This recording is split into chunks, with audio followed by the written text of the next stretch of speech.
Like that. I'm putting them on. Yossi once told me there was a moil in. Well, they've run out of battery in the next like 10 minutes.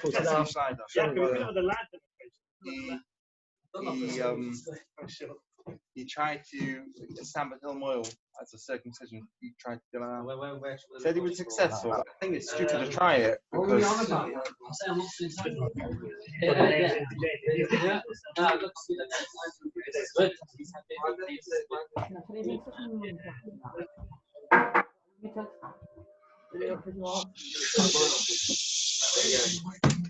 Thanks, silence. Yeah. Right. Where's everybody?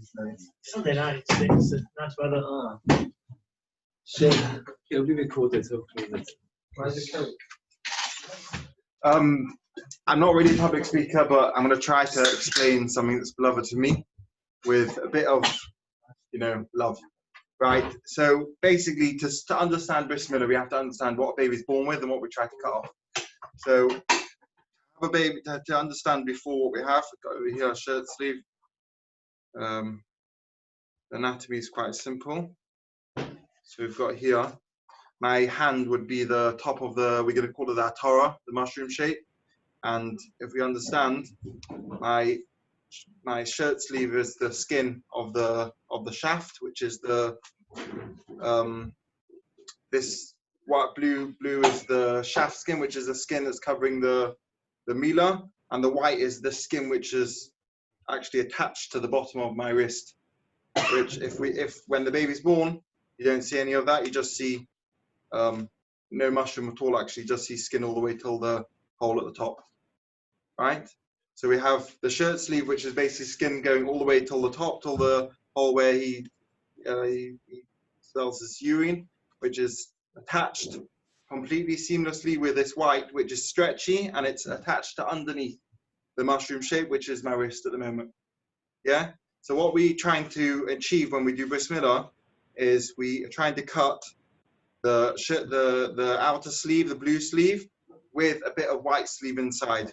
So what we do is we pull it up, put a moggin on, and we cut it. Yeah. So what we end up with is the blue shrinks back all the way till over here, and then you have a little bit of white like this around the. So this is still the mushroom. The white comes up a little bit, and the blue's being cut. So you've got the cut edge over here, and the blue sleeve goes all the way back to there.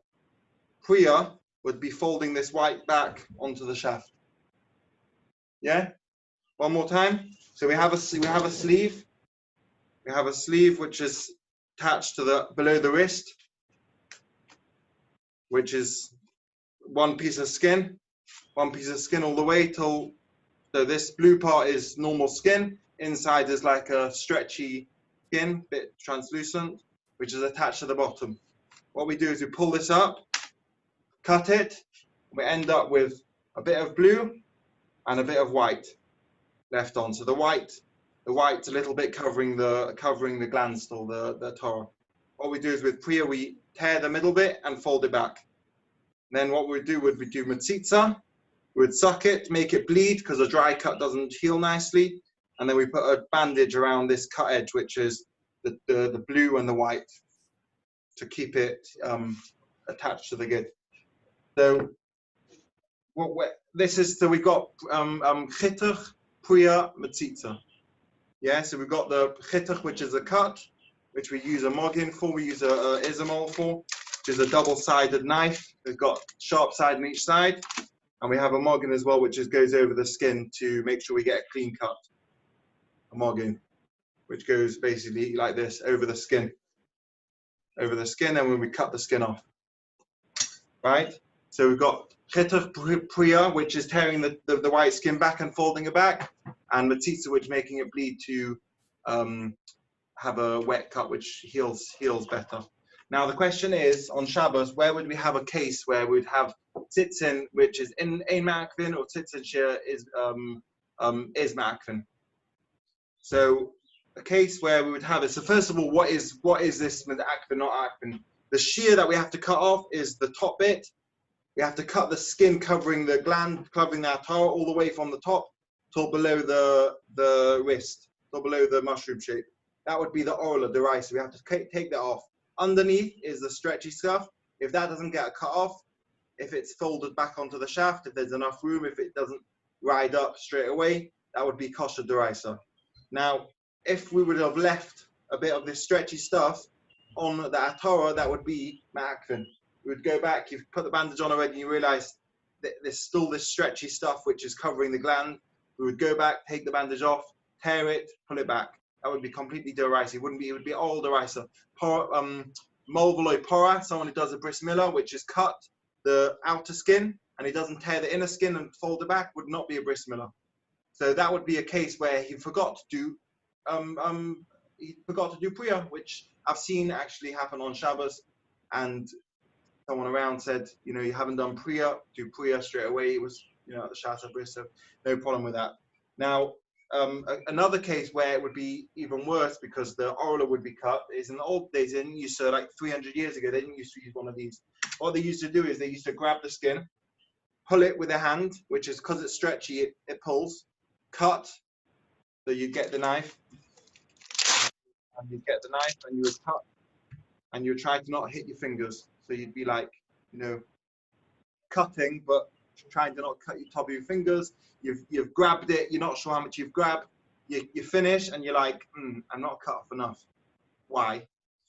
Because what we need to cut is we need to cut all the way till below the blue needs to go all the way till below my wrist. So what you have is you have a bit of blue sticking up to above the wrist, which if halfway up would be ma'akvin, even in one spot. So let's say you have a thin little strip of skin that goes all the way till past my palm, that would be ma'akvin. Or if it's covering half my palm but only a little bit up, that would be ma'akvin. Those two cases where you grabbed, you cut, and you didn't cut off enough would be a case where you'd have sitzin that were ma'akvin, not ma'akvin. Just a bandage. So we talk about a bandage on Shabbos, whether you put it around your finger. So this would be a funny bandage. So you'd put it around your finger like this, just to, you know, you'd walk as a malbush in the Vishus Rabbim. Yeah. So this would work. Basically, you put it around the cut edge, stop the bleeding, stick to each other. It's itself quite a clever bandage. Other than that, I hope you understand what I'm saying. Good. Ik explained why the keefer would go, but the more later explained about why Hecker, most of the circle would go that goes from the height. So lady was saying most of the height is when it's a little strip going up. I never had that so much. Most of the height is when it goes so we've got a little bit of the blue skin. Right. You have to say word gova with Hecker. So we've got rove gova is a little bit going up all the way till past my palm, which would be like this. So you grabbed and it like all folded up and you cut, so it didn't have a nice straight cut. So this would be a little strip, let's say, on the side where you have so, you know, it's not cut off enough. That would be a case. Or you have a little bit you didn't cut off enough and you didn't pull up high enough. Good. Why is it coming to it later? It's not yet. Good. Yeah. Right.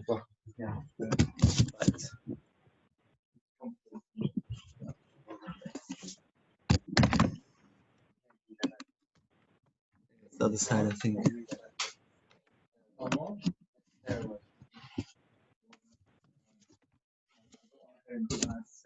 Maybe for some reason you're on the thing.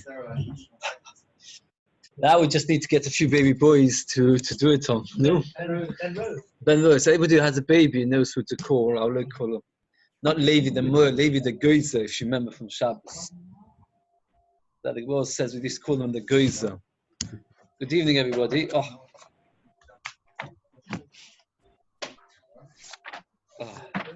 That picks up your house.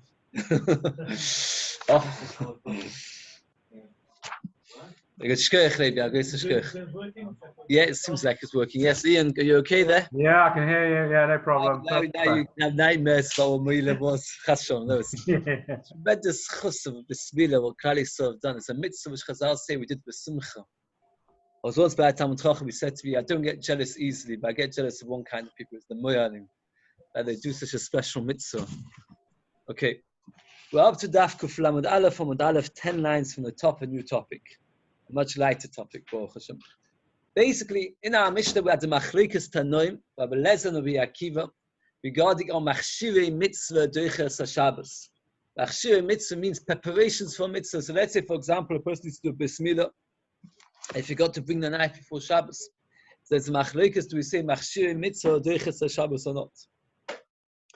So now the Gemara says like this: Omar B'chir Barabba, Kuf Lamed Aleph, Amud Aleph, 10 lines down. Omar B'chir Barabba, Omar B'chir, Loila Kulam Abeles Machshir Mitzvah Doiches HaShabbos. Not for every single mitzvah or Machshir Mitzvah Doiches HaShabbos. For example, let's say a person doesn't have a lulav. Is he allowed to cut down the date tree to get his lulav? That we'll see later. But that would be the same Machlikas of Lezer Makiva. It says, no, not where every single shaila does he come up with the same halacha as to whether Machshirei Mitzvah or Doiches HaShabbos. Why? Every Shavuos you have to bring 2 loaves of bread. Now what happens? The Yehuda Steinberg, the Yehuda for Shavuos, you learned from Shavuos. That means the mitzvah was to bring 2 loaves of bread and to wave it with the korban shlom and bring it to the kohanim. Now what happens if a person never got around to harvesting wheat? So now it comes Shavuos, he needs to get grain, to grind it, get flour, bake it. Is he allowed to do all of that on Shavuos? And again, we have a Machlikas, Rabbi Lezer and the Chachamim. The Tanya, Rabbi Lezer, how do I know that we're allowed to prepare it on Shabbos? Nemo havor boima, nemo havor b'shtei alechem. Says the word havor by both. Ma havor more boima, machshir doiches Shabbos. Just like by the oima, the machshir is doiches Shabbos. So therefore, af havor more b'shtei alechem, machshir doiches Shabbos. That means, Rabbi Lezer tells us that machshirei shtei alechem or doiches Shabbos. If let's say, for example, you come to Shavuos morning, the kohanim suddenly realize, hey, there's no grain, we need to start harvesting. Are they allowed to harvest? What's the din? Are they allowed to harvest on Shabbos if it's Shavuos? What would you say? According to Rabbi Lezer, yes. According to Chachamim, not. Says the Gemara, the fact that Rabbi Lezer needed to bring a new drasha. Why did he have to bring a new drasha? If Rabbi Lezer holds that every single mitzvah, this halacha applies in the Machshir Doiches HaShabbos, he didn't need to tell me a special halacha regarding Shtei Alechem. He should have just said it's the normal rule, just like that you had by Bismillah, so you saw Shtei Alechem. The fact that he came up with a new proof is a right that this halacha doesn't apply all across the board. It's not across the board. It's in specific cases. So now the question is, by every mitzvah we have to examine, do the Machshir Doiches Shabbos or not? We pass to the Machshir are never Doiches Shabbos. Rabbi Lezer says sometimes they do, but not in every single case. When, yes. So we saw by Bismillah, yes, and now we're going to see by the Oima, yes, and also by Shtei Alechem, yes. Says the Gemara, how do we know Shtei Alechem, the 2 loaves of bread? We learned from the Oima. Now, we have different kinds of Gzera Shava. There's Gzera Shava Mufna, Mishnei Tzadim. Gzera Shava basically is when you have 2 topics which share a similar word, like over here. It says the word Havor by the Oima, it says Havor by Shtei Alechem. So we compare the 2 concepts because they both use a similar kind of word. The question is, sometimes you have Gzera Shava where the words are both spare in both places. That's the best Gzera Shava. Because since the words are spare, obviously Hashem wrote them in the Torah for the sake of the Gzera Shava. Sometimes you can have the worst kind of Gzera Shava which neither word is spare. And sometimes you can have Gzera Shava with only one of the words are spare. Now the Gemara in Zvachim tells us different machlokas, different shittahs, whether you can ask a question on Gzera Shava. Can you challenge Gzera Shava? If you think the 2 topics do not deserve to be classed in one category, because one of them is more chomer than the other one. One's got certain restrictions, which the other one doesn't have, and you think there's no reason to class them into one category. So then it depends. If the Gzera Shava is spare from both words, everybody agrees you can't ask any questions, because you see the Torah put two spare words, obviously to tell you that halacha is similar. If neither of one of them is spare, then it's machlokas if you can ask. But it more brings different shit. So Gemara says this Gzera Shava of Shtei Alechem Telechem upon him has to be spare. Why? So Gemara says like this: Mufni, they must be spare. Diloi Mufni. If they're not spare, Ikela Mefech, you can ask the following question: Ma lo imesh kedi motza kotzu koitza. Tima Shtei Alechem shemotza kotzu in koitza. Part of the mitzvah being in the korban oima is harvesting for the korban oima.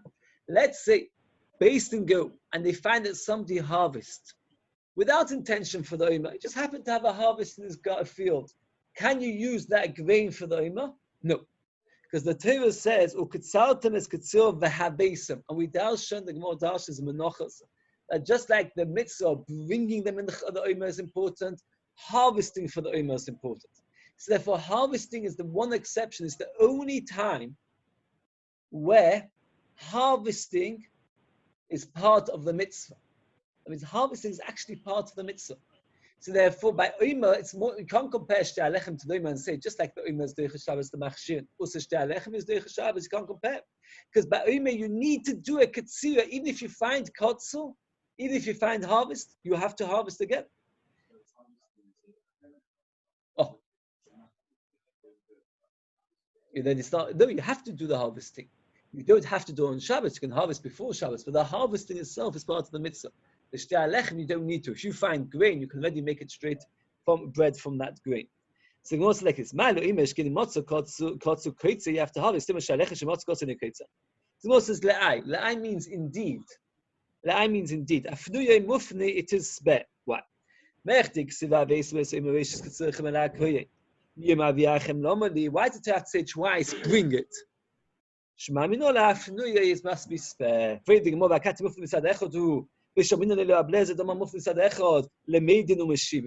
That if it's only spare on one side, if only one of the words of Shabbos is spare, you're allowed to challenge it. And it's more to view both of them are spare.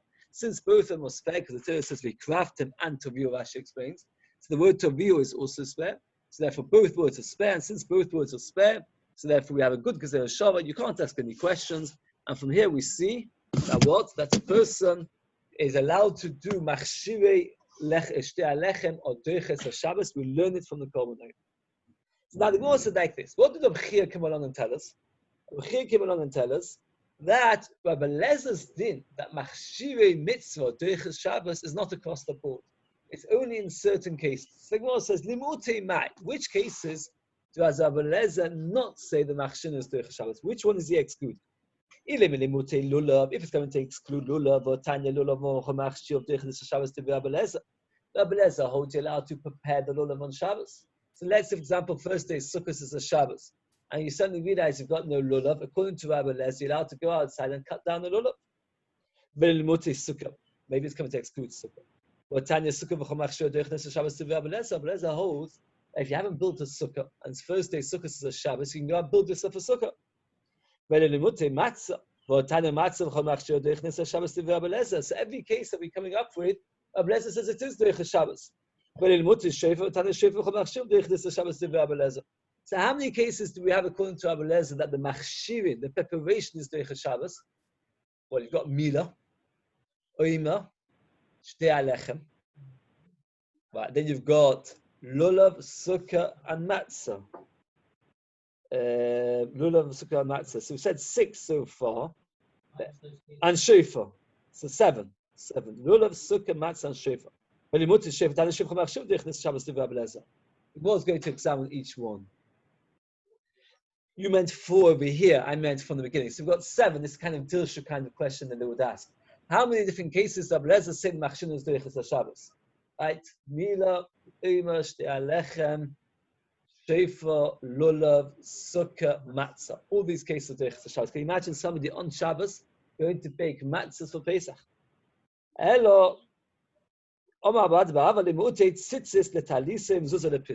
don't have tzitzis on your clothes, you're not allowed to tie them and not allowed to make a mezuzah on the entrance. Everybody agrees. Everybody agrees that if you make a mezuzah or you make a talis on Shabbos, you're chayav chatas because you did an aveir. My time. What's the logic that these two should be different? You don't have to do it today. Mezuzah can wait till tomorrow. Mashenkin, let's say matzah. You can't say, I'll wait, I'll bake a matzahs next week. It doesn't work. You have to do matzah tonight. Shiv, you have to blow it today. You can't compare. Since they have no fixed time, top of Lamadal from its base, it's always its time, meaning that if you don't do tzitzis now, you've lost the day of tzitzis. Oh, it's a very good question. Let's come to 2 lines. It's a good question. So Gemara says every minute you're losing a mitzvah. So if you don't tie your tzitzis on the Shabbos, you've lost a mitzvah. You can be mafkir them. Once you're mafkir them, then you don't have to. If you're mafkir your home, you don't have to put on the mezuzah. If you're mafkir clothes, you don't have to put on tzitzis. Ask the Rishonim. Chaim's question.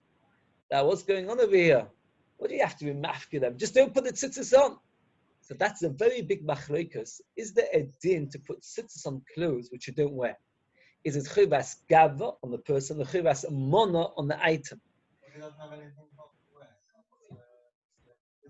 No, it doesn't. So don't go outside. Don't suggest that answer. Because what? It's the only thing he's got to wear.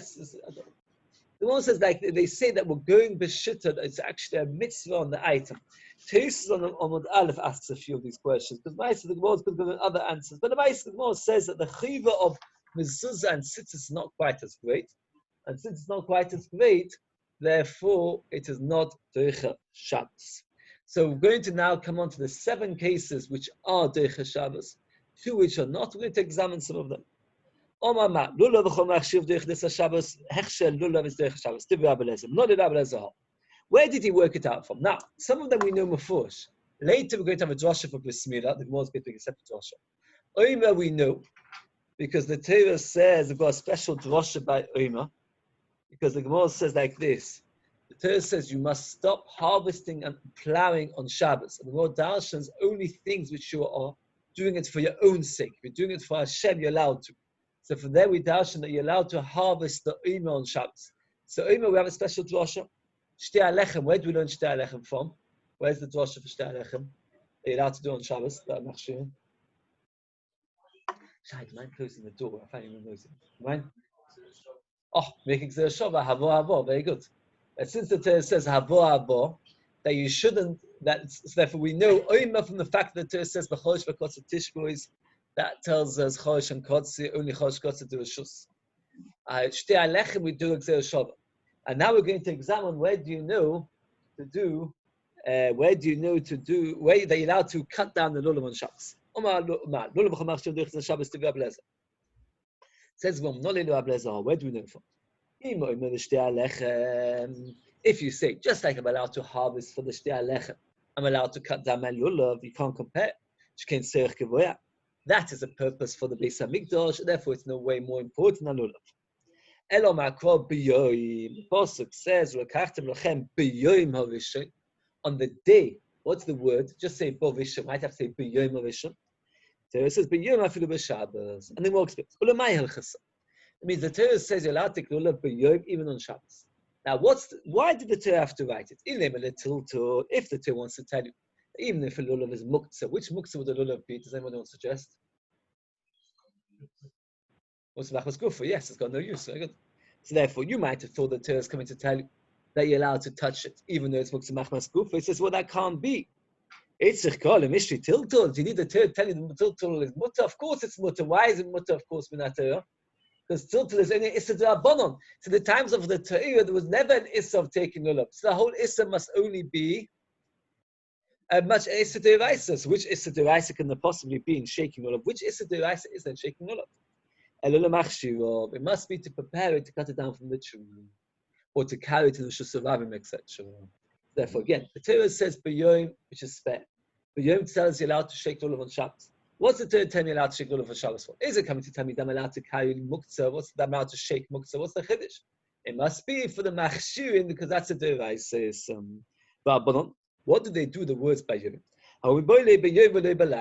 They only shake lulav in the day and not at night. So, for example, I remember one year, I was a child, and I wanted to travel on Sukkot Chol HaMoed far, and I left the house very early when it was still night, so I had to make sure to find a lulav somewhere, or to take a lulav with me, because you have to shake lulav only in the day, not at night. So, where does he know that you can only shake lulav in the day, not at night? Answers, the Torah says 7 days, day is not night. But you still need the 2 drashas. We should learn.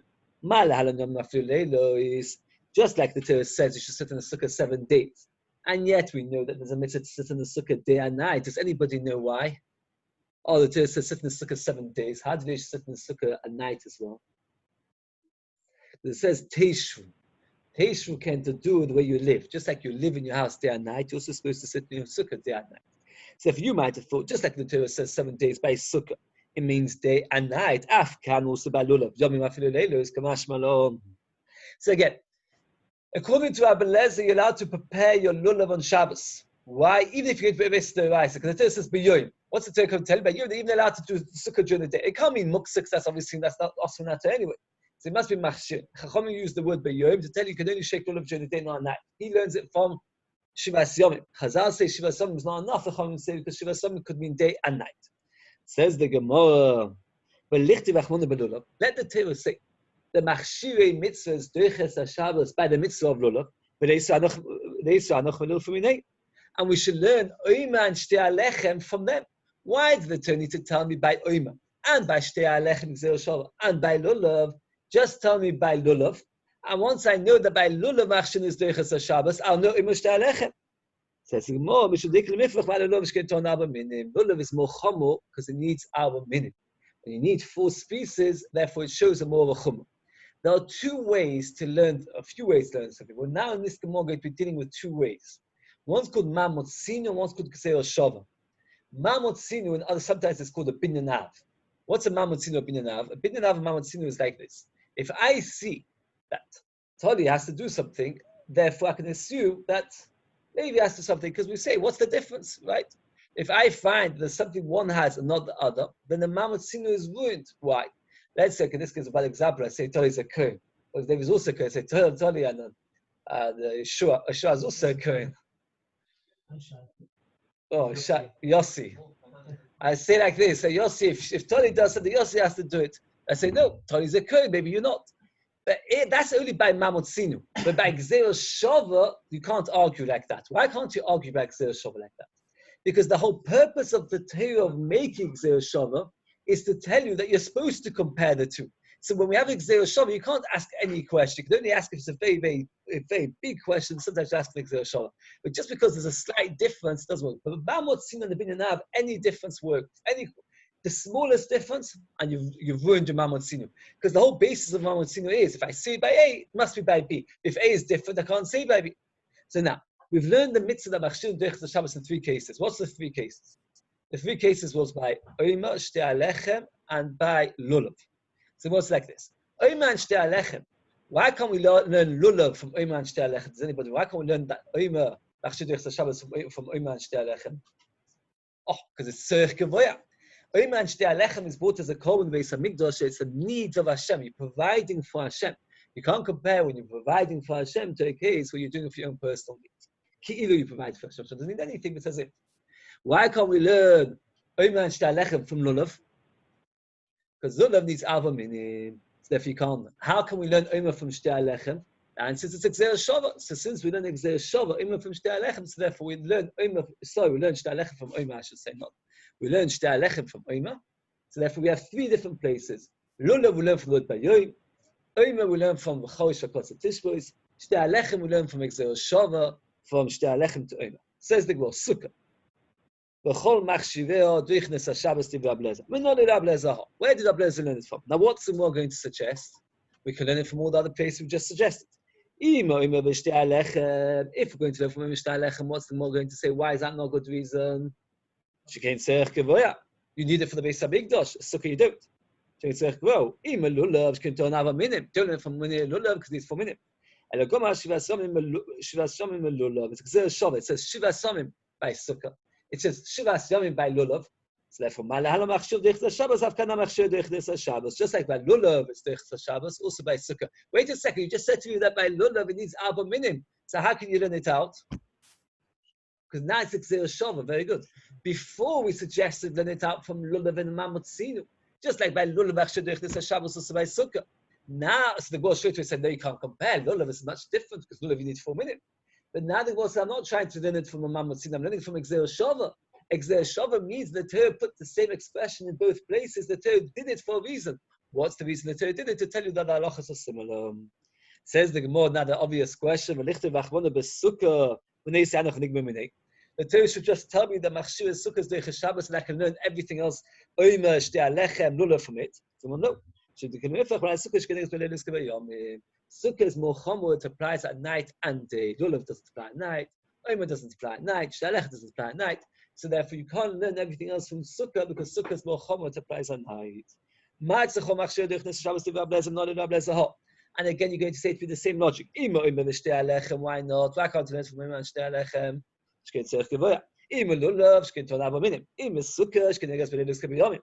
Elegoma chamishosa b'chag ha-sukkos. So do exer Shabbos. Malala machshir dech Shabbos, gan machshir dech Shabbos. And now you can't say to me, how can you learn matzah from sukkah? Sukkah applies to days and nights, and matzah doesn't. It doesn't make a difference. Why not? Because you've got exer Shabbos, and by exer Shabbos, you can't ask me any small question. Let the Torah write it by matzah explicitly, and then we can learn all the rest. Matzah applies to women like men. That means, lulav, a woman is not mechuyev to shake lulav. Sukkah, a woman is not mechuyev to sit in the sukkah. But matzah, a woman is mechuyev. Why is a woman mechuyev to eat matzah? Because the Torah puts together the mitzvah of not eating chametz with the mitzvah of eating matzah. And the issue of eating chametz does apply to women, because women are obligated in every single loisase. Since the Torah puts the loisase of eating chametz together with the mitzvah of eating matzah, we darshan. Anybody who's mechuyev in the issue of not eating chametz has to eat matzah. So if we can't learn everything from matzah, because matzah is very chomer. What's chomer about matzah? That women are mechuyev. Sheifah b'chomachshiv d'chus Shabbos tiv v'ableza. Minole lo ableza. Ima v'shtei alechem. What are you going to tell me? Shkein tzerich gevoya. Ima lulav. Shkein ton abo minim. Can't learn from that because it's 4 minutes. You can't learn from that tzerich gevoya. Ima sukkah. Shkein negas v'leilus kabiyomim. Ima matzah. You can't learn from there either. Shkein negas v'noshim k'anoshim. Applies to women like men. The sheifah woman doesn't have to hear sheifah. No, woman does not have to hear sheifah at all. Elo makro. Yom tzvui elochem. Yom afilu b'Shabbos, the word Yom tells you even in Shabbos. Ulamai. Why did the Torah need to tell me the word Yom, which is spare, that you're allowed to blow shofar on Shabbos? If it's just to allow me to blow. The halacha is you're allowed to in the HaTorah blow shofar and take bread out of the oven. Why? Because even though it's a skill, it's not a malacha. We discussed this once before. Blowing shofar is a skill. Taking bread out of the oven in those days was a skill. It's not a malacha. It's not a malacha either because it's not hard to do it. It's not hard work. Or it's not a malacha because they never did it in the Mishkan. Either way, it's not a malacha. So therefore, those things min HaTorah, if you want to blow shofar on Shabbos, b'vakasha, go and blow shofar. With the Rabbanon, they forbade you to blow shofar, since it looks a little bit like a malacha in the sense that it's a skill. So indeed, we don't blow shofar on Shabbos, except for exceptional examples, right? On Yomi, we do different times we do blow shofar, but then only we don't blow shofar on Shabbos. But min HaTorah allowed to. So when the Torah says the word b'yom, which comes to tell you they're allowed to blow shofar on Shabbos, you can't be telling me to teach me the halacha they're allowed to blow shofar on Shabbos and there's no problem with malacha. Because in HaTorah there's no malacha anyway. So Elamai, what's the Torah telling you? To tell you the machshivin. So we now have a drasha to tell us that shofar is allowed to machshir shofar during the Shabbos. According to Abelezer, if you've got no shofar, you're allowed to go and catch a ram, cut off the shofar, and blow it. What do they do with the word b'yom? You can't blow shofar at night. By Yom,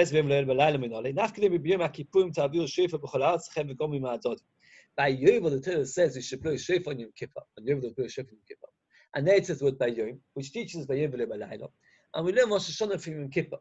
The way we learn Rosh Hashanah from Yom Kippur is because the Torah says by Yom Kippur, the Yom Kippur of the 7th month of the year.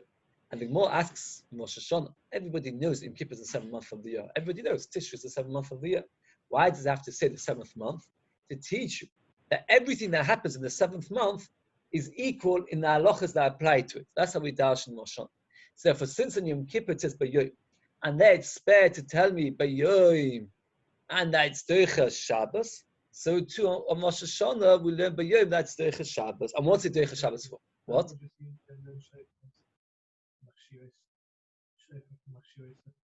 You can't learn from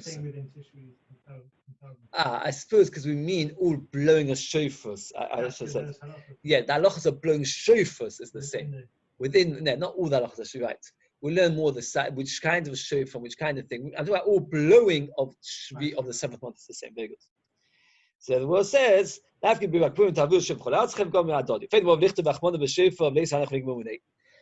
we need to have a special drasha for lulav, for matzah, for sukkah? Learn the Torah should write it by shofar, we should learn all the rest from them. Says, well, it's good. The shofar of Rosh Hashanah is very, very unique because it helps Klal Yisrael be remembered by Hashem. So therefore, it's got special chashivos. shofar, niftu avodah l'batem, so this chazul b'alei. That means when Beis Din would blow shofar on Yom Kippur, it would make a huge event in Klal Yisrael. Every single slave would be free, Yiddish slave, and every property would go back to its original owner. Can you imagine what a headache would be for the real estate agents? Can you imagine? It's mind-boggling to think. Well, Shana would, Yom Kippur, Yehuda would come, Beis Din would blow shofar, and everything would go back to the original property. So since the what? Yeah, the commission back. So since the Torah says that shofar has such a particular power, you can't learn from that the machshir derech Shabbos. So basically, we've had many different mitzvahs of blessed holds of derech Shabbos, machshir derech Shabbos, except for two, sittis and mezuzah. In every single one, we had a special drasha, and in every single one, we explained you can't learn from the other. Oyman shtelech l'tzerich gavoya, lulav is abba minim, sukkah applies day and night, matzah applies to men and women. And shofar has got uniqueness. The shofar of Rosh Hashanah helps us be remembered by Hashem. And the shofar of Yom Kippur makes us go free. So therefore, because of that, you can't learn anything else outside Derech Shabbos. So we're going to discuss all the different mitzvahs. If it is Derech Shabbos, if it's not Derech Shabbos, that's too big over here a topic to go into. So it goes like this. How do we know the Smira? You can't learn from the rest. Why can't you learn from the rest? Like we just explained. Matzah applies to men and women, Bismillah doesn't. Sukkah applies day and night, Bismillah doesn't. So doesn't apply. Shofar is unique. But furthermore, Mala Anoch, top of Kuflamet Beis Amud Aleph. If Chas V'Shalom a person didn't blow shofar from Rosh Hashanah, you can't do it a week later and say, okay, I'll blow shofar a week later. It's too late. You've lost the mitzvah. I shake it about Bismillah, it's not. I just want to go very, very briefly regarding mitzvah because we've come to it a few times. The best time to do bris milah if a baby's healthy is on the 8th day. If a baby doesn't do it on the 8th day, that's called the first time. The last time is if a boy is 13 and he doesn't do bris milah, it's chayav kos, right? It's chayav kos. If a boy is 10 and he doesn't do bris milah, he's not chayav kos because he's a child. A father has been over an issa asay by not letting his son do bismillah. But he's not chayav kos. A person is only chayav kos on his own bismillah, not on his child bismillah. Even though every father is mechuyev to do bismillah on his son, it's only a chiyuv asay. There's no covers for not doing bismillah on your son. So there are 3 stages. A baby 8 days old, that's the best time. Waiting after 8 days, you still mekayim the mitzvah. You haven't done it the best time. Neither father nor son will be chayav kos if it's not done on 9th or the 10th day. The father, because it's not his own bris milah, and the baby, because it's only 9 days old, you can't give it kos, it's not up to him. Once the child is 13, then obviously the father's lost the mitzvah completely, and the son now, if Chas V'Shalom he never does it, it will be chayav kos. If son doesn't do it, it's chayav kos. So Moshe says, anyway, that bismillah you can't learn the halach, the machshirei mitzvah derech Shabbos from anywhere else. Because bismillah, you can do it the next day. Matzah, you can't eat matzah a week after Pesach and say, okay, I did my matzah now. But bismillah, if you do it a week later, you've been kind the mitzvah. So why should you be derech Shabbos? If you can't get hold of the knife, go and get it after Shabbos.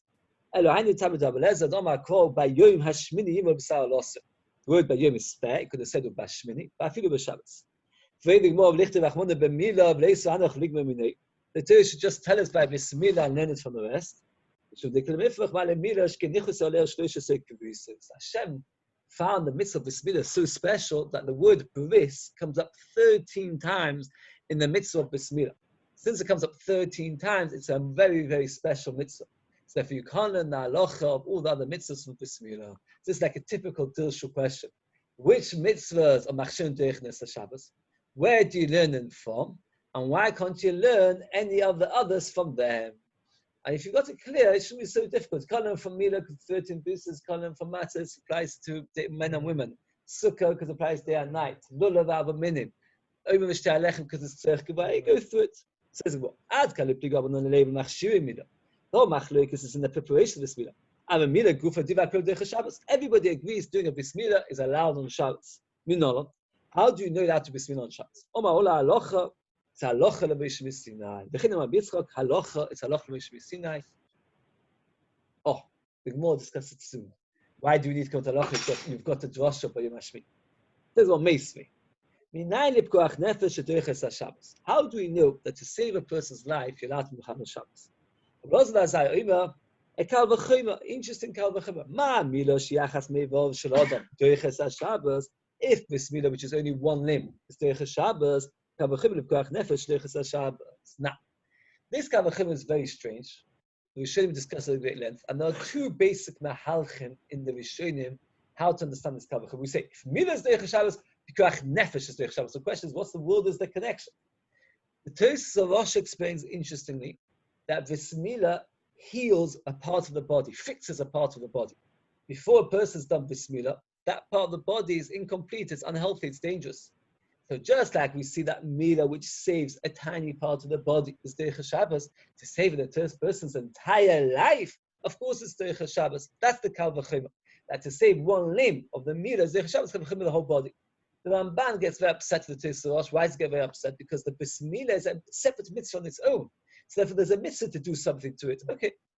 And he explains interestingly like this, that just like bismillah, where it's only one mitzvah, it's Doiches Shabbos, saving a person's life, where we hope that he'll do many mitzvahs, of course it's Doiches Shabbos. It's a very nice pshat, but in the words of the Gemara, it doesn't fit in so well. It was very disturbing. After the sort of Rashba says exactly the same as the Ramban, and many others say like that. So that's how they explain that. Bismillah is only one mitzvah, is Doiches Shabbos. Saving a person's life, you'll hope he'll do many mitzvahs. Of course, it's Doiches Shabbos. So the Gemara says like this, that how do I know that that pkoach nefesh is Doiches Shabbos? Kal v'chema from Bismillah. Kal v'chema kal nefesh Doiches Shabbos. V'yisakedatach halacha kal v'chema ma'alocha mi'osi. There's a special principle that anything which is halacha l'Moshe Sinai, we do not use it as a foundation for kal v'chema. Halacha l'Moshe Sinai are like a special, unique halacha.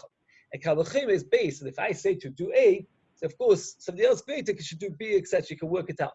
The halacha l'Moshe Sinai was like halachas which Hashem gave to Moshe. Since he never wrote it before in the Torah, we do not do a kal v'chema from it. You can't do a kal v'chema based on something. It's like something, if I say to you, al pi kabbalah, al pi skula, you're supposed to do A, B, C. You wouldn't do a kal v'chema from it because it's something which they don't really understand. So this is something which halacha l'Moshe Sinai, we don't do a kal v'chema from. How do I know that we don't do a kal v'chema for halacha l'Moshe Sinai? Because we have advice about Tanya. Omar Rabbi Elazar, Rabbi Akiva wanted to say that a Nazir, Rabbi Akiva wants to say that if a Nazir touches a cup of blood of a dead person, then he has to shave off, start again. He has to start again. Why does he have to start again? He makes a kal v'chema. What's the kal v'chema? The halacha is a cup of blood, a vis of blood, makes a person tummy if he goes into the same house, right? If you've got a place with the blood from a dead person, a kohen's not allowed inside. It makes a person tummy. A bone, a tiny bone does not. A little bone does not make a kohen tummy, and it's not a tummy boil. Right? Tiny little bone, it's not a tummy boil. Said Rabbi Akiva, I'll make a kal v'chema. If already a bone, which does not make a person tummy by going into the same house, if a nazir touches it, the halacha is he has to start again. A reverse of blood, which is metame boil. A reverse of blood, which if a person leaves it in a person's house, then everybody comes into the house becomes tummy.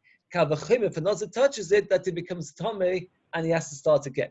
Said to him, Rabbi Akiva, you're wrong. Why are you wrong? Because the halacha of etzem kisa'ira, that it is metame by a nazir, is a halacha l'Moshe Sinai. And a kal v'chema based on the halacha l'Moshe Sinai we don't do. So therefore, the halacha that the tiny bone makes a nazir have to restart is halacha l'Moshe Sinai. So you want to say reverse of blood kal v'chema? No, we can't do such kal v'chema. We don't do a kal v'chema on halacha l'Moshe Sinai. So let's do inside. What? You don't make ever kal v'chema on halacha l'Moshe Sinai. Omar Rabbi Elazar v'nazaya akiva etzem kesayah. That's halacha l'Moshe Sinai. Reverse down kal v'chema. You want to make it kal v'chema? If you don't kal v'chema ma'alocha. So it goes like this. You cannot tell me that the heter to do bris milah on Shabbos halacha l'Moshe Sinai. Because if it would be halacha l'Moshe Sinai, we won't be able to learn pikuach nefesh as a kal v'chema from it. Because if the mitzvah of bris milah on Shabbos is halacha l'Moshe Sinai, we don't do a kal v'chema on halacha l'Moshe Sinai. Since we don't do a kal v'chema on halacha l'Moshe Sinai, therefore that cannot be the reason. Elo Rabbi Elazar asya ois ois. The Torah uses the word ois by Shabbos, and uses the word ois by bris milah, and that teaches us just like that you're allowed to do bris milah on Shabbos. It says, so the same thing should be that you'd be allowed to do tefillin on Shabbos, because by both of them it says ois. It says, no. Ella asa bris bris. It says bris bris. Since it says the word bris by Mila, it says the word bris by Shabbos, it tells us that you're allowed to bris on Shabbos. Then more godol, an adult, meaning a 13-year-old boy. Well, the Torah's got a special possibility. He has to do bris on himself. Is he allowed to do it on Shabbos? No, you're not allowed to bris on Shabbos, only if it's on 8th day. The question is why? If you say that will learn it out from the fact that it says bris bris, godol dichsib bris. It says the word bris by the adult. Lidchi Shabbos says bris should be doing Shabbos, just like it says the word bris by the bris of an adult, and it says the word bris by Shabbos. We should say that the bris of an adult is doing Shabbos. And asa devis devis. It says the word devis by Shabbos. So there's devis olam that says Shabbos is a sign for many generations, and it says the word devis by Shabbos by bris milah. So therefore, we say that we do to tell us that you can do bris milah on Shabbos. The word sitzis chsibe devis lidchi Shabbos. Sitzis also says devis b'doich Shabbos. Elo amachn by Yitzchak don in ois bris v'doros me ois bris v'doros afuke anach techad chad v'dichsib bohem.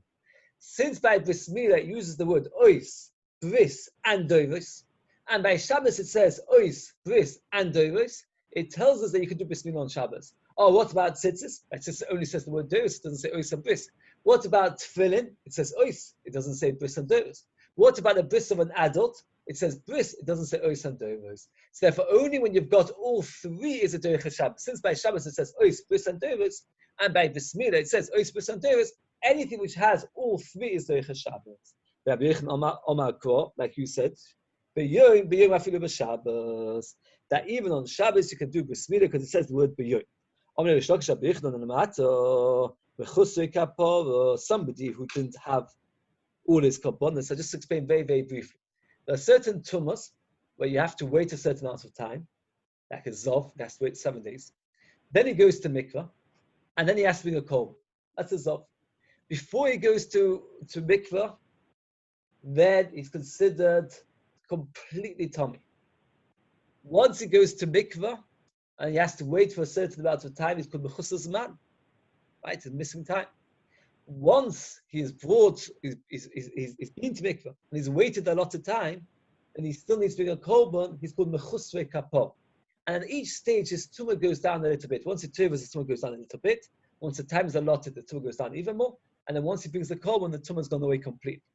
Now, somebody who's mechusrei kapor, somebody who hasn't yet bought his korban, and the Torah says about him, they should bring the korban b'yom. We should darshan, according to you, that you say the word b'yom is fair to tell me that you're allowed to bring it on Shabbos, you're allowed to bismillah on Shabbos. So mechusrei kapor, it says the word b'yom. You should be allowed to bring your korban on Shabbos. So he said to like this: is that to tell you that he's doich Shabbos? No, it says no. That's to tell you that something's mechusrei kapor. Imagine a zov. He's desperate to bring his korban because till he brings his korban, for example, he's not allowed to be in the Beis Hamikdash. So therefore, you might have thought he's allowed to even bring it at night. Last one, no, he has to wait for the day. Wait the Gemara to tell me that he's not allowed to bring a korban at night. That I don't need the word bayom.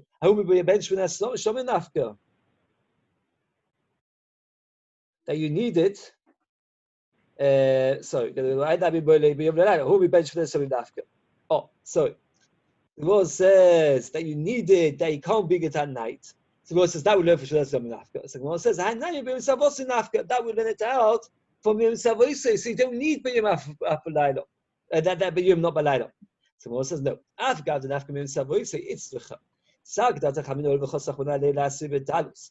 Balayla Nami Lacy Kamashma Law. I explain outside like this.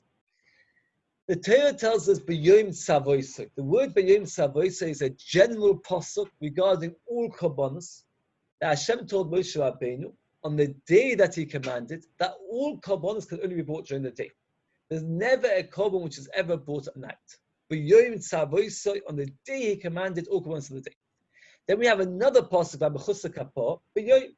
So the Gemara wanted to darshan b'yom that you should be allowed to do on Shabbos. So God says, no. Doesn't mean b'yom even on Shabbos. B'yom is coming to teach you that you can't bring it at night. Read the Gemara. You already have b'yom savoisoi. So why do you need another pasuk to tell me that you can't bring mechusrei kapor at night? Answers the Gemara, mechusrei kapor's got a special kula. That a poor man brings a smaller korban. For example, by your ledis, if you're getting a pashas tazviyah, a woman has to bring to a sheep 2 sheep. If she can't afford it, she brings 2 birds. So therefore, we see that when a poorer person brings less, since the person brings a less because of the fact that they're poor, you might have thought obviously the Torah is being makel. Since the Torah is being makel, so therefore let me bring also by at night. Kamashmalon, not. That means the Torah says you might have thought that by dalus, that by mechusik kapor, since if you're poor you can bring a smaller korban. So who are din? You're allowed to bring it at night. That's you need to have an extra pasuk. If you say that since by mechusik kapor, poor people are allowed to bring a poorer korban, therefore you have a havminish bring it at night. So you should have a havmin that Azor should bring it, and the oinen should bring it. Azor is a Yisrael. The oinen is somebody who's just lost a close relative. So you should have to have loads of psukim to tell us that all the halachas will be applied. Well, it says, since the Torah tells us that the mitzvah of mechusik kapor has to be during the day and not at night, so now we know regarding all the other mitzvahs that mechusik kapor is no different from any other korban. Rach Yaakov Omar Kos Shmini says B'Yom HaShmini. Shmini after the Shabbos, even on Shabbos. You needed to tell you not allowed to do Bismillah on the 7th day. So when it says Shvi, eventually that's something after the Torah says the word Shmona twice. The Torah says like this. The pasuk first says, "Uben Shmonas Yomim Yimoy Lochem Kol Zocho." 8 days, and then it says, "B'Yom HaShmini Yimoy L'Sar Losem." But more Bakatvi Boyle, you still need the Torah to say twice the 8th day. Why? Chad Limotei Shvi. Want to tell you not allowed to do it on the 7th day. Bechad Limotei Shi. And want to tell you that you shouldn't do it on the 9th day, meaning that you shouldn't think to yourself, I mustn't do it on the 7th day, but I could do it on the 8th day, and afterwards it doesn't matter. To do the 8th day, 9th day, there's no Indian to do that on the 8th day. If the Torah didn't say once, I might have thought from the 8th day and onwards, it's fine. And like the first one, like the clean one, like the Yochanan, that we learn it from Bayom. And indeed, how does a person know it had to be spent on Shabbos? We learn it from Bayom. It says the word like this. Tanya Kavosedu Abichnon the Lekabach Bayakib. We have a price that says Mefurish that we learn Bismillah from Bayom and not from Shmini. There's a possible price like this. Shmini Yimul Afilu B'Shabbos. Umani Mekat. You know what? I've changed my mind. I can't decide because this Gemara does go past the page, and it's a particular cheshbon gemara. Everybody seems a bit tired tonight.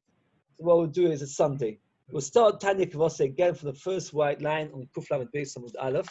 I'm sorry about that, changed my mind. And then we'll do the daf, the morning daf, and Shkerch Levi again for your introduction. And what's the word for it? With Shem tomorrow we'll carry on from there. Okay, a very good evening. I'll stop with everything. Wow.